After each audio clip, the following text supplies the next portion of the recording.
In terms of CBD, who knows? I've heard a million people just throw in the towel. We're done. We can't do this again. Well, they probably shouldn't have done it in the first place if they couldn't afford to fail the first year. And, if everybody does pull out, the amount of growers is reduced, well, it'll swing the other way. And hopefully the ones that stick with it can be rewarded. That's Josh Leidhecker, a hemp grower and mill operator from Lycoming County, Pennsylvania.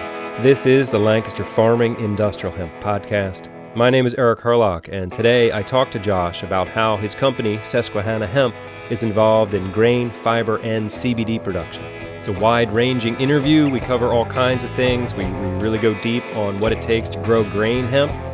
Fascinating stuff. I think you'll learn a lot. We'll also hear from Mia Lowry, who is organizing the Keystone Hemp Conference in Lancaster County next week.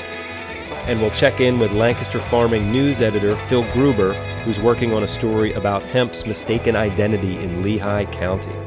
But first, a couple of sponsor messages.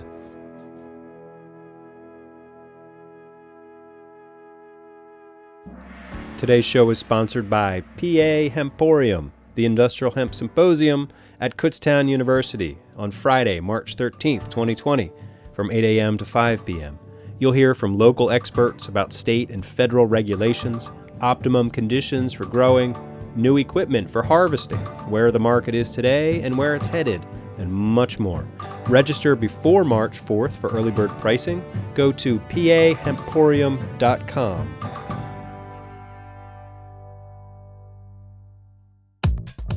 This episode is sponsored by Advanced Hemp, the world's first hemp-specific fertilizing system designed to maximize yields and CBD production. At Advanced Hemp, they have a team of 25 PhD plant scientists who have been researching the plant for over 20 years, and they really know their stuff. So if you want heavy yields of high CBD hemp, feed your crops Advanced Hemp. But don't wait. Production is limited, so pre-order now at advancedhemp.com.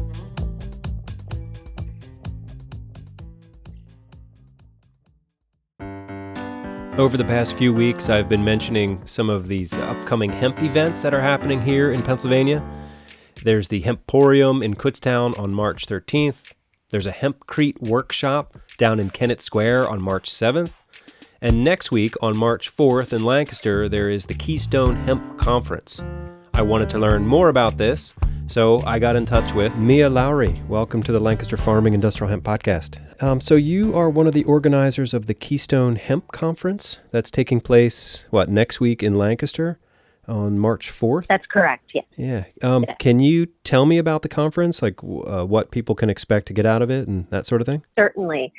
So we put this conference together to basically serve as a strategic planning meeting or strategic planning session for farmers across Pennsylvania and surrounding states, basically to give them access to trusted industry resources and some education prior to kicking off of the season. Last year, there was a lot of deficits identified in connecting the supply chain. So our goal is to help everybody get better prepared so they can create those relationships and know who they're going to be utilizing for various reasons throughout the duration of the season, and to help them ensure success on the back end. What is your connection to the hemp industry? How are you involved? So I work as a consultant in the industry. My background is in healthcare risk management, and in 2017, I made the transition from healthcare to hemp and cannabis. Basically, what I do is I help to provide education and resources, as well as logistics and operations for farmers or different industry partners to, again, kind of help connect the dots. Mm-hmm. I also do a little bit of risk management planning for people as well. Now, I noticed there's a fair amount of hemp meetings and conferences and things happening lately. I guess this is meeting season for farmers. Yes. But why was it important for you to put the Keystone Hemp Conference together, and sort of what maybe sets it apart from some of the others? Certainly. So this past year, I had the opportunity to work with a large Amish farming co-op, if you will. and doing just what I had expressed before, which was logistics and operations for them. And through this experience, we obviously reflected on things that we could improve upon, especially in terms of education and resources for the Amish community specifically. We want to, again, ensure their success and give them access to other industry partners and knowledge and information that they may not necessarily have access to. So that was kind of my driving force to put that together, as well as just bring an opportunity to kind of have more guided conversations versus lectures. So like you said, there's a lot of meetings. Everybody wants to have meetings, which I think is still very phenomenal because we're all trying to support the same initiative. Yep. But this one is a little bit different in terms of the level of engagement. So we're not looking to present our attendees with a series of lectures. We want more guided conversations and dialogue so people can really ask the right questions and get answers to the questions that they have yet to be able to do so. Okay, sounds good. So where can people learn more about it and, register? Yes, so several ways. We did market the meeting in the Busy Beaver, so that information should be in the last 2 issues that went out. We do have a hotline to call and register. That phone number is 717-732-3668 if someone does not have access to online registration. We do have a website, which is Keystone Hemp CON.com. You can buy tickets there. Our vendor list and our itinerary for the day is also on there, so that's a great resource. And then obviously you can certainly check us out on social media. We do have a Facebook page. Great. Okay. I'll put the links up on the show page for this episode. Great. Thank you. So people can find it at lancasterfarming.com too. Awesome. That's wonderful. Thank you so much. You're welcome. Is there anything else you think listeners should know about it? Not so much. I think it's a great opportunity. Like I said, we're really trying to be strategic this season. And given the obstacles that a lot of farmers encountered last year and a significant hesitation for new farmers to enter into the industry, we really feel that when we can get it right and we can do it well, it shows the industry that Pennsylvania can be safe, we can be responsible, we can be compliant, and we can all be successful. So that's really what we're trying to accomplish here. All right, great. All right, so it's the Keystone Hemp Conference, Wednesday, March 4th, from 12 to 6 at the Holiday Inn, Lancaster? Yes. On Chestnut Street in Lancaster City. That's correct. Yep, we have a great group of vendors. We do have some equipment that will be showcased there as well. So a great lineup of speakers on various topics. So we're hopeful to see everybody there. Okay, great. All right. Thanks, Mia Lowry from the Keystone Hemp Conference. Awesome. Thank you so much, Eric. Okay, before we get into the interview with Josh Leidhecker, Susquehanna Hemp, I wanted to check in with my Lancaster Farming colleague, Phil Gruber. He's working on a story that sort of underscores a major issue, major oversight here at the state level in Pennsylvania concerning industrial hemp. Industrial hemp is technically illegal here in Pennsylvania because it's never been removed from the state list of controlled substances. So anyway, we'll let Phil explain it to you. So you are working on a hemp-related story out of Lehigh County. Can you explain what's been going on up there and what you've learned? Yeah, so last May, a father and son ran into some trouble with the state police. They were busted for having material that had THC in it. And so this father and son, Kenneth and Jason Grossman, were starting a hemp business, CBD products. Kenneth, at least, spent some time in jail last year. But on February 19th, Jason, the son, pleaded no contest to drug possession charges, while Kenneth, the father, charges were dropped against him. I should say, too, that this was, as far as we know, everything was a hemp product. Nothing was actually marijuana. The material did have traces of THC, as you would expect. Right, 0.3. But at those legal levels. So the thing is, when the federal farm bill legalized hemp, hemp was taken off of the controlled substances list at the federal level. Mm-hmm. But when Pennsylvania legalized hemp, the state didn't allow for that 0.3% in its own Controlled Substances Act.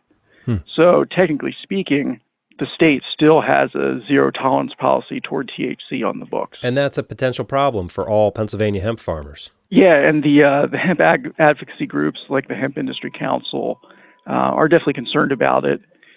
They're pushing a bill, Senate Bill 936, and that would basically clear up this loophole. Okay. And so this is a story that you're working on for this Saturday's paper? Yes. So it'll be available in the paper and online. Cool. Thanks for your reporting on this. This is an issue that we've brought up on the podcast before, and it's definitely something that hemp farmers need to be paying attention to. Yeah, it is interesting. The bill was only introduced in November. It does have a couple influential supporters. Those include Senator Judy Schwank, who, of course, is a big hemp advocate out of Berks County. There's Pat Brown, who's the chairman of the Appropriations Committee. He's a Republican, as well as Jay Costa, the Democratic minority leader in the Senate. All right. Phil Gruber, news editor at Lancaster Farming. Thank you. Yep, thank you.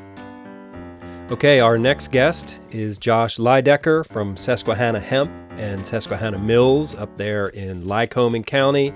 He's been on the show before. I think the first time was last March. Great guy to talk to, very knowledgeable. He's kind of a leader in the industry. He's a pioneer in Pennsylvania as far as hemp goes. And I learn a lot every time I talk to him, and I hope you do too. All right, here we go. Josh Leidhecker, welcome back to the Lancaster Farming Industrial Hemp Podcast. How you doing? I'm great. Thanks, Eric. Thanks for having me. Yeah. Can you sort of refresh us, reintroduce yourself? Where are you from? What are you up to? Who are you? Sure. Well, again, I'm Josh Leidhecker. I'm from central Pennsylvania, Lycoming County. We have an oil seed mill called Susquehanna Mills, where we process, extract oil seed products, both meal and oil, and we make culinary food oil from the oil side, and then we make non-GMO, non-soy feed ingredients from the leftover bits of the oil seeds. Okay. And we also have Susquehanna Hemp Company, which was, the two are connected, of course, but my bank was pretty adamant about having us separate the two. So we have two separate entities, one for the hemp side and then obviously one for the agricultural food side. So you were one of the early Pennsylvania pioneers in hemp. You got in on the first year of having a hemp permit? Yep. 17. Yep. We were, I believe, the first to plant in Pennsylvania. Okay. I think we were the first to plant in Limestoneville, which is about 20 minutes from our current location. And, we grew hemp on that farm this year as well. So all 3 years we've stayed on that particular piece of property. Cool. Can you tell me how your hemp operation has changed as you head into this 2020 season? Sure. Of course, we've always been involved in all three disciplines of hemp. We started out from the oil seed side, which is still kind of, the most important part of this whole thing for us. Last year, we dove into fiber substantially with Groff North American, and we grew 140 acres of fiber, which was a great learning experience and pretty excited to hopefully continue some of that stuff this year with a couple other groups that are involved in the industry. And then CBD, I had intentions on growing a little bit of CBD on my own farm just because we use it as a family and we do have a small CBD brand. And that kind of got out of control a little bit last year. We ended up kind of putting a bunch of farms under our permit and kind of guiding them through the process of growing CBD, and we ended up growing about 14 acres of CBD. Wow. And obviously we contributed to the oversupply issue in Pennsylvania. So we're doing our part, Yeah. So I guess this year you asked the question, what are we planning on doing? And as we're sitting here trying to put together our plan for the year, we're just, there's 100% going into, this business plan. So we're trying to divide up kind of where we stand. And I think we've kind of settled on the fact that we're going to focus 80% of our efforts on fiber and grain and 20% of our efforts on CBD. I don't think I want to give up on CBD yet, because I think there still is a potential there. It's just we're waiting for kind of the industry to level out and find its, kind of happy place where farmers can make reasonable dollars and processors can as well, So that's kind of where we're still going to grow some CBD, probably not add any acreage. If anything, probably cut back some acreages, but we're going to continue that piece of it. And you're not putting all of your eggs in the hemp basket. You've got some other diverse things going on up there, right? Can you talk a little bit about what else you grow, what else you mill? Oh, sure. So we have kind of like settled on non-GMO oilseed, food oils, and meal, of course. And it's really started to develop really, really in a wonderful way the last few years, where kind of people's view on food has been changing, and kind of a look towards sustainability and local sourcing and obviously the non-soy piece, the non-GMO piece, all of those things has been kind of critical. And we were already doing that. It wasn't cool when we started, but it's become kind of the thing to do. So our business on that end has grown, exponentially. This last year wasn't quite as aggressive because we bought a new building and didn't focus on sales as much. But the last few years we've had, near almost 24% growth for 3 years. And then last year we were only about 12% growth, but we did move and spent a lot of energy and effort and time on the new facility. So I think I'm going to attribute that to why we didn't continue that growth this year. But absolutely, that's the main focus of kind of my efforts is don't forget about the thing that pays your bills. And that's the part that really has made sense. Not that we didn't do fairly well in the hemp scene last year. We did very well, I think, in consideration with some of these other folks, but it's still one of those things. We're going to continue doing it because we're in it, but we're not going to forget about why we do what we do to begin with. So yeah. So you mentioned the oversupply, and there's sort of been a lot of doom and gloom in the hemp space lately after the 2019 season. What do you see as some of the bright spots in the hemp industry these days? Well, obviously CBD pushed because of the promise of all of this big money, but we never lost focus of the other parts. So I'm not sure if I can talk about it yet, but there's a group getting together now with the National Hemp Association and New Holland Agriculture. And they've set aside a pretty good chunk of cash to devote towards developing the fiber market here in the Northeast. I'm not sure how official all of that is coming, but I've heard of some realistic numbers. We actually have, we're excited about that, and we're trying to keep that. We don't have any guarantee on any kind of production takeoff agreements or anything yet, but we're still going to plant quite a bit of grain. Not grain, but dual purpose hemp, field hemp this year in anticipation of one of these things popping off. Either the fiber thing makes sense, and if that is the case, we would cut early and harvest that fiber, and hopefully those markets develop a little bit further, and that would be really, really good. Or if that doesn't develop as fast, we also have some really exciting things happening now in the grain end.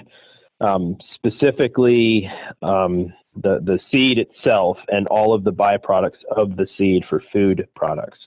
We're developing a snack line with a major snack producer here in Pennsylvania, which is utilizing both the flour, the oil, and just the whole roasted seeds, which is really exciting because that kind of makes it attainable to everybody.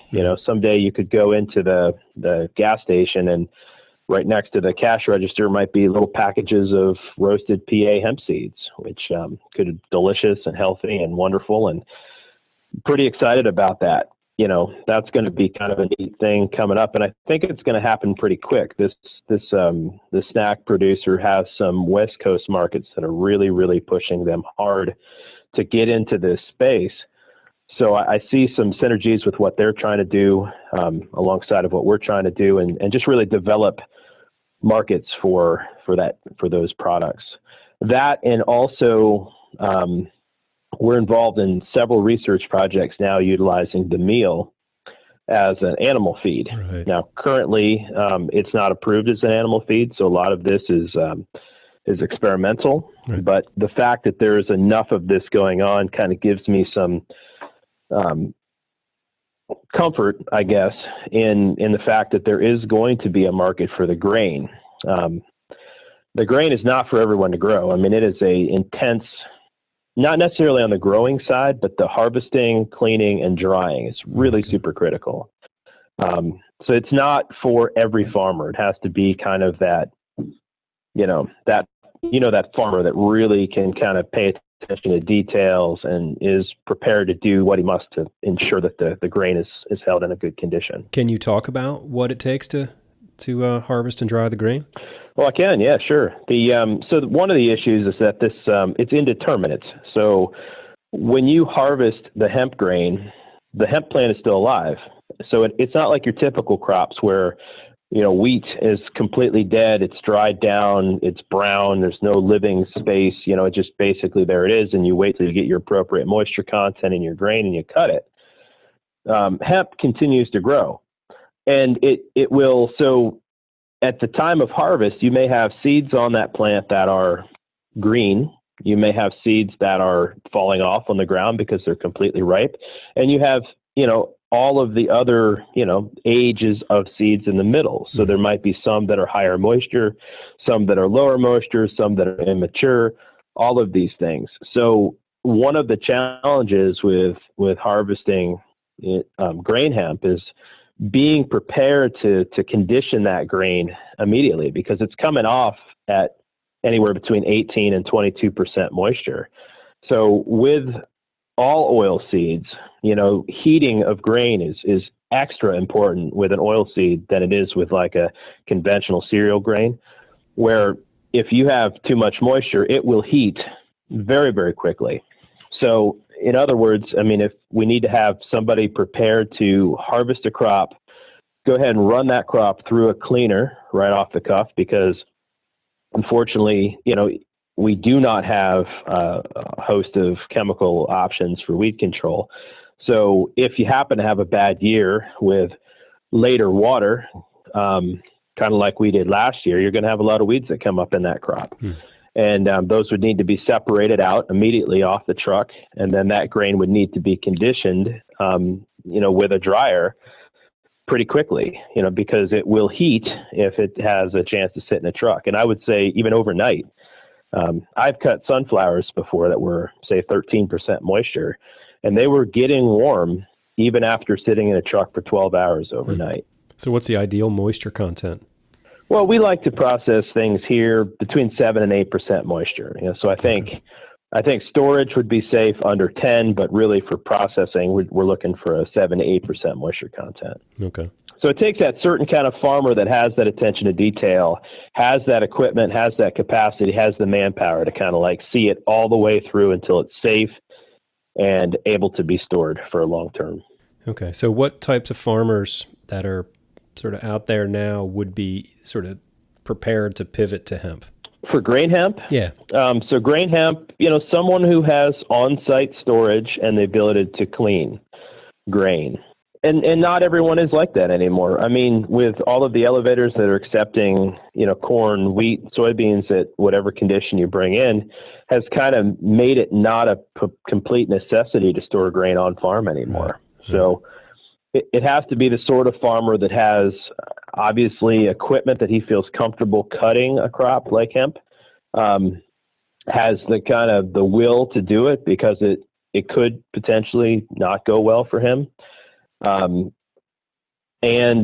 has the equipment to like immediately deal with it right off. So out of the field into the combine, out of the combine into a truck, out of the truck into a cleaner to take away as much of that that green leafy material and whatnot that might happen to be in it, weed seeds, all of those details, and then get it on a floor so it can be dried, either a stationary kind of bin dryer, or we used a batch dryer. We had a rotary batch dryer that we used last year, and then one of my friends had another larger, it's like a homemade thing, but basically it was a continuous flow dryer. And to get that stuff dried to a safe condition as quickly as possible so it maintains the quality of the grain, because we really are heading towards food grade sort of applications for this grain. So it really needs to be cared for. What should hemp farmers be thinking about now, in your opinion? Here it is in mid to late winter 2020. Where should these farmers' heads be at right now? Well, I mean, I wish I had a set true answer, but really establishing relationships with people that can take these products. And there isn't really that many. I heard, I got a letter from Groff said they were not going to contract right. fiber for this year. I don't think they're out of the game. I think they're just trying to catch up with what happened last year. So right now, there's not a current takeoff agreement for fiber. For grain, I mean, I'm a processor, but I don't know what the market is going to be. So it's going to be really hard for me to say to, farmer XYZ, hey, I'll take your grain and I'll pay you this much for it, because I really don't know where it's going to go. So it's got to be the sort of farmer that's really has kind of the stomach for diving into the unknown, because it can be expensive and challenging, and without really knowing specifically where legislation is going to land and what regulation is going to look like this year. Right. And it's going to change dramatically. I don't, and it's already changed dramatically, and I expect it to change several times again before we really settle on where we are. So I think for hemp farmers, they're really going to have a commitment to see this thing through and kind of like a longer term vision. It's really not a short term play. It's a longer term thing. So that's kind of my perspective there. In terms of CBD, who knows? I've heard a million people just throw in the towel. We're done. We can't do this again. Well, they probably shouldn't have done it in the first place if they couldn't afford to fail the first year. Right. So we've got, there's a lot of guys out there that gained experience in CBD. And, what I'm telling my guys, my growers, is that, we learned an awful lot last year. And, if everybody does pull out and, the amount of growers is reduced, well, it'll swing the other way. And hopefully the ones that stick with it can be rewarded next year. So, that's kind of my advice to anybody coming to me wanting to grow CBD this year is, number one, if you can't afford to lose the input costs, don't do it. If you can afford to lose $5,000, spend $5,000. If you can't, then don't grow, hemp. Don't try CBD, because who knows what's going to happen. It seems like the end product market is still very, very strong. It's just going to take a little bit of time for the processing to catch up to the middle, Mm-hmm. and those markets to kind of settle. And I don't know that they're ever going to reach those insane numbers of last fall, those, $4-5 a percentage point. But, it's still going to be a specialty crop. And I think that specialty crop will still demand a fairly high rate of return because it is specialty. And if it's done correctly, it should be valuable. And I think that there is a place for it, but I don't think it's going to be at those numbers, again. I could be wrong. I've been wrong once. So I see that in a couple of weeks you are speaking at the Pennsylvania Hemporium. This is on March 13th at Kutztown University in Berks County. And I see that you're listed on talking about the state of the market and taking products to market. And then a little later in the day, you're going to be talking about selecting genetics and understanding COAs. So maybe we can just go over that stuff briefly, but what is the state of the market and what's some advice for taking products to market? Well, the state of the market is Well, I do not have a crystal ball. We have looked at every single opportunity that comes across us, and some are very, very real, and some are still, there's a bunch of people out there trying to scam good, hardworking farmers, which kind of ticks me off. But yeah, so the State of the Union is certainly in flux, and I think it's going to be ever changing. And to think that it's going to be one thing is foolish. I do think that it's going to continue to modify itself, change, make adjustments as, the true volume of supply shows itself, because a lot of that has not really been completely quantified. I think that a lot of people grew hemp, and I think there was good hemp and there was bad hemp. And I think which we're finding now, like we're finding that, processors are not equipped to deal with, pesticide residue or in their hemp. So who knows how much of that hemp was grown will be immediately consumed by this market as the market develops. So I don't really have a good answer for the state of this market or this industry, except I do think it's going to continue, and I think it's going to be adjusting. And I think that people have to look at it as a long game and not a short game, and plan in that perspective, in terms of like preparing for market, like that's the next bit, is you got to think of your crop in the eyes of the processor now, instead of you got it out of the field and you have all of this work put into it and you have all of these things done, and you're exhausted with the whole thing. And, even with the experience that we have, and I would say it's substantial, we were shocked by, some of how our initial crops were received. Like for instance, we went to a new processor with our first load of hemp. I was excited. We were the first load of hemp to go into this processor.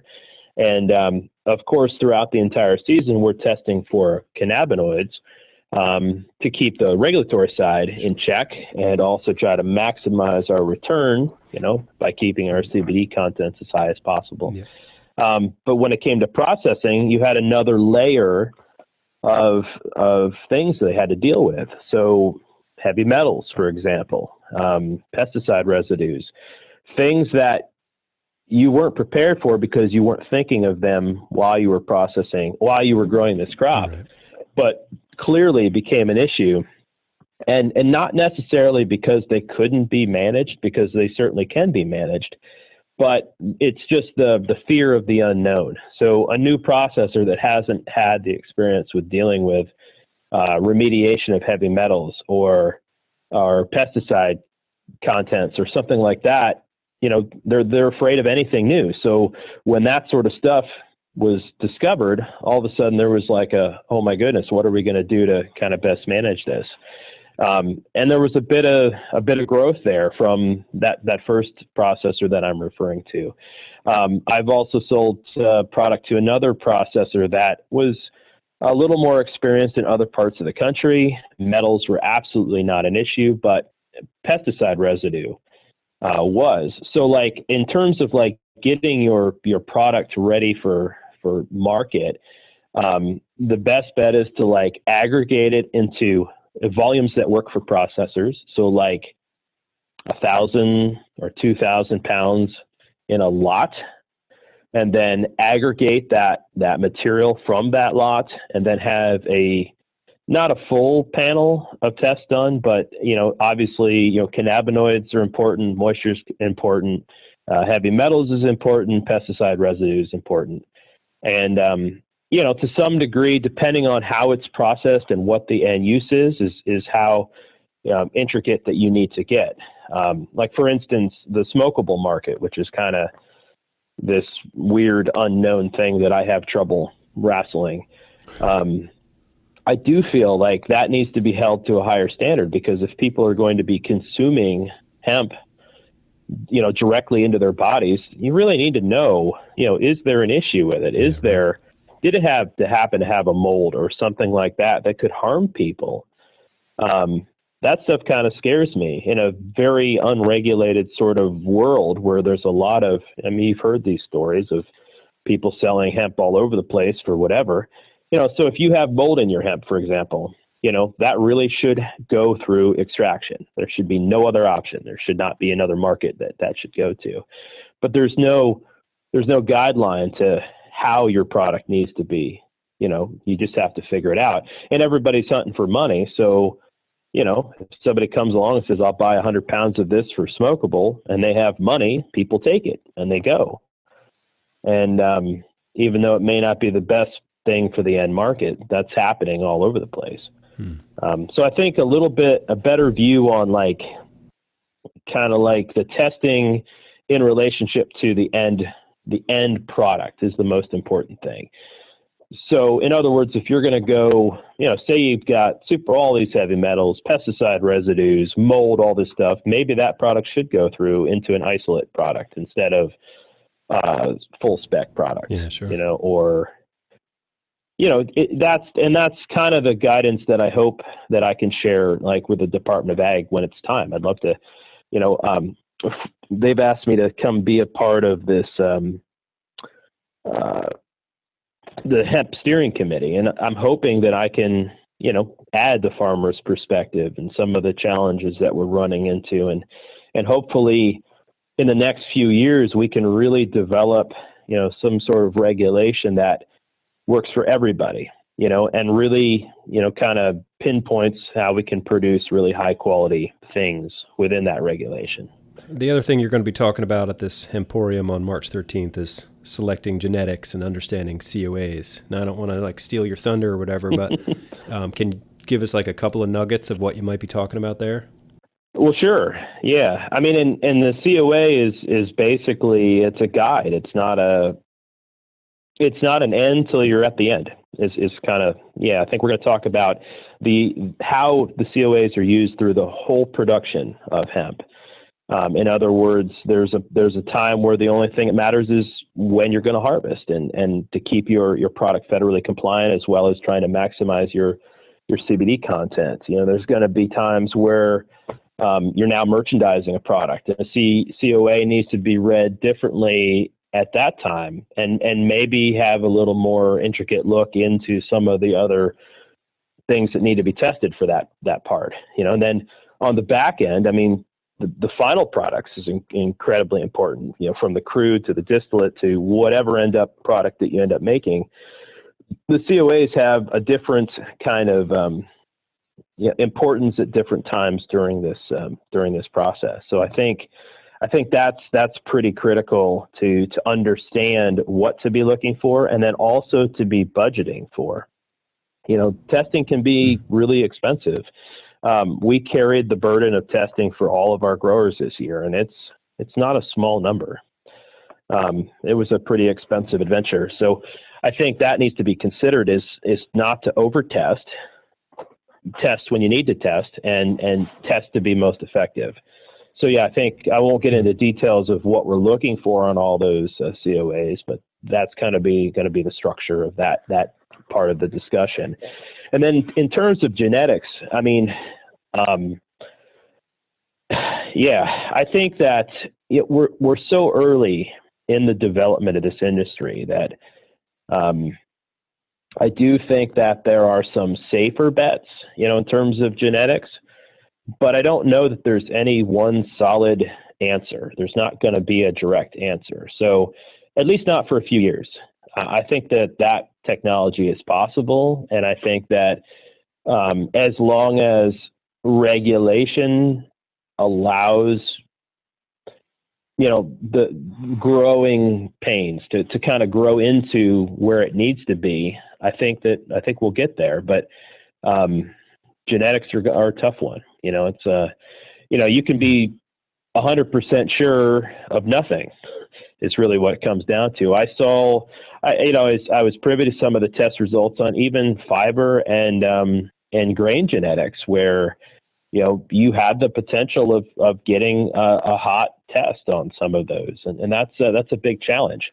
But see, those need to be regulated in a different perspective. So the THC content of a grain genetic, there'll be a point where it peaks, but then it's going to drop back off as the grain is produced. So your end product, shouldn't be governed by how it tests midstream, Right.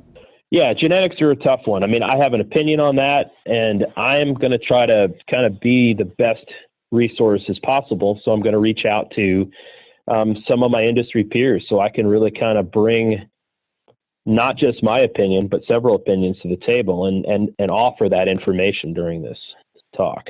Anything else you want to share with our listeners about what's going on in Josh land?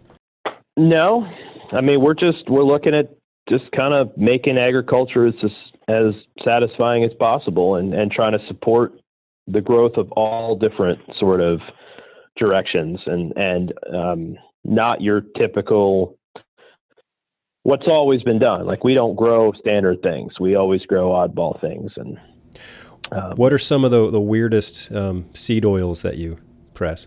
Well, I had a friend that went down to Louisiana, and there was apparently some sort of tree that makes a seed that is just everywhere, very prevalent down there. And I don't recall what the name of this was, but he brought it back up and he said, "Hey, I need you to crush this stuff." And it was the weirdest thing. It was such a saturated oil, like it would go through the extraction mill, and as soon as it came out of the sieve of the head where the oil drips out, it would drip, but it would turn solid before it hit the beaker that was underneath it. Whoa. It was really strange. Yeah, it was high, like incredibly saturated. And it was an interesting project, but I have all the time people are bringing me stuff to process. I have some sort of bitter hickory nut that came from Kentucky in the shop now that needs to be processed. I've crushed pecan bits. I had a farmer in South Carolina or North Carolina, wherever they grow pecans, send me up a whole bunch of like broken pecan bits to crush, which was kind of exciting. And it was a byproduct for him. So he was trying to utilize it to make a higher quality or a better quality side product line from it. So that was kind of cool. But, yeah, we're always looking. We've got a project where we're going to plant some oilseed pumpkins this year, which is kind of exciting. When I was traveling in Austria and Germany a couple of years ago, I saw a harvesting device which was designed for picking up oilseed pumpkins and smashing them and collecting the seeds, but throwing the rest back out in the field. It was pretty cool. And we sell to a lot of really high-end restaurants, and they're always looking for other interesting things. So pumpkin seed oil is certainly one of those that I think we could make something pretty neat about, Yeah, you're crushing it up there, huh? Well, yeah, literally, I guess. Yeah.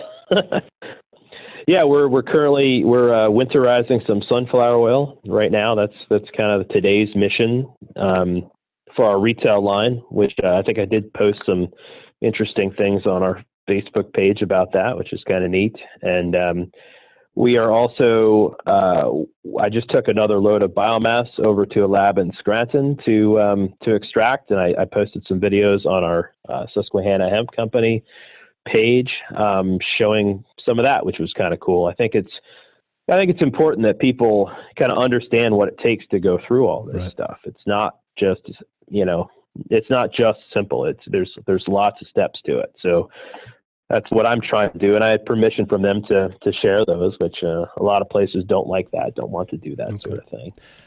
I will put links to that stuff on the show page for this episode so listeners can go check it out.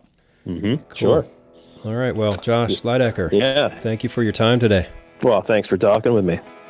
All right. Well, that pretty much does it for me. Thanks for listening. My name is Eric Herlock. I am the digital editor at Lancaster Farming newspaper. Thank you to Mia Lowry and Josh Leidhecker and Phil Gruber for joining me today. If you have questions or comments, feel free to email me at podcast@lancasterfarming.com. Check us out online, lancasterfarming.com. Be sure to find the show page for this episode there, and you'll get all kinds of links and additional information. So, okay, until next time, I'll see you in the newspaper.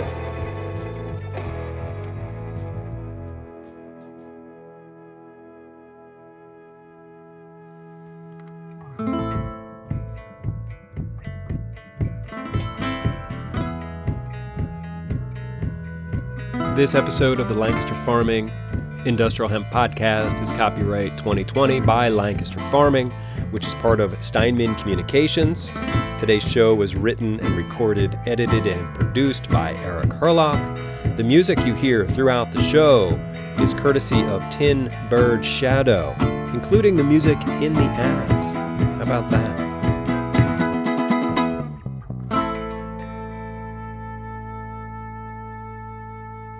Industrial hemp, industrial hemp, industrial hemp, industrial hemp, industrial hemp.